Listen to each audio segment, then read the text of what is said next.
हाँ जी बिल्कुल इंज है कि अज असीं गल करांगे इजतमाही शादियां के हवाले नाल जिहड़ा कि जिले में इजतमाही शादियां का एक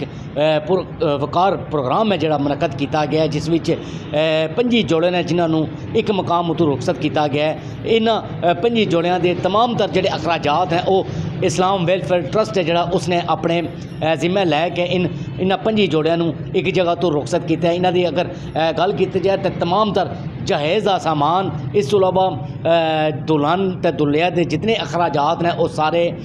इस ट्रस्ट ने अपने जिम्मे लैके इन्हां 25 जोड़ियां नूं एक जगह तो रुखसत किया है। दसिया जा रहा है कि 21 जोड़े ने जिहड़े उन्हां दा जिहड़ी इजतमाही शादी की गई है वो अकरम शहीद पार्क विच की गई है, जिन्हां चों 4 ऐसे जोड़े सन जिन्हां दे घरां विच उन्हां दा समान भेजा गया क्योंकि वो सवैतपोश लोग सन। उन्हां दे घरां विच उन्हां दा समान भेज के उन्हां नूं उत्तों उन्हां दी रुखसती है जिहड़ी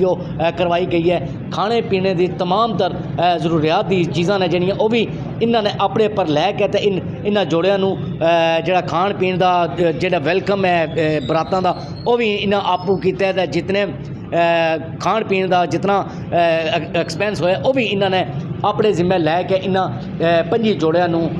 रुखसत किया है। ये इस्लाम वेलफेयर ट्रस्ट है जिहड़ा हर साल इस तरह इजतमाही शादियां की तकरीबात का सिलसिला जारी रखता है ताकि जिहड़े गरीब ते मुस्तहिक लोग ने उन्होंने बाइज़त तरीके नाल उन्हां दियां जिहड़ियां बच्चियां ने उन्होंने रुखसत किया जा सके तो ये उन्होंने तमाम तर जहेज़ का समान भी दिता जाता है। जितने अखराजात होंदे ने वो इस्लाम वेलफेयर ट्रस्ट है जिहड़ा अपने जिम्मे लैके इन्हां बच्चियां नूं अपने अपने घरां विच रुखसत करता है ताकि इन्हां नूं किसी चीज़ की कमी ना महसूस हो सके और ताकि इन्हां दे जिहड़े वालिदैन ने वो भी किसी किस्म की परेशानी विच ना उलझ सकन। इस वास्ते इन्हां